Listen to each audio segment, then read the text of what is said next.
Mission Station on Space to Ground. Welcome to Space to Ground, your weekly look at what's happening on board the International Space Station. I'm Nicole Cloutier-Lemasters. This week kicked off with a vehicle leaving the station. The Russian Progress 53 cargo ship undocked for the final time on Monday.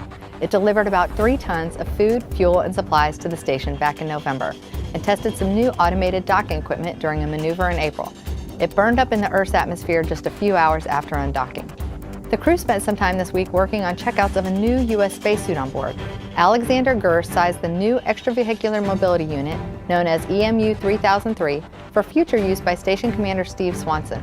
The suit is undergoing its certification for upcoming spacewalks out of the U.S. Quest airlock, planned for later this summer. And they say you reap what you sow. Well, that applies in space too.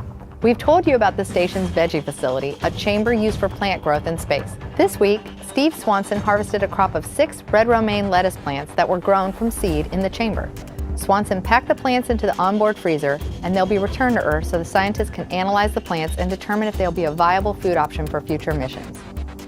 In this week's Twitter question, Kellen asks, what does space smell like? Well, quite a few astronauts have commented on the subject, and they confirm space definitely has a distinct smell. Many describe it as smelling like hot metal. The astronauts can get a whiff right after a spacewalk when hydrocarbon molecules cling to their spacesuits, or right after a vehicle docks to the station. Make sure to keep sending your questions and comments using the hashtag #SpaceToGround. We'll see you next week.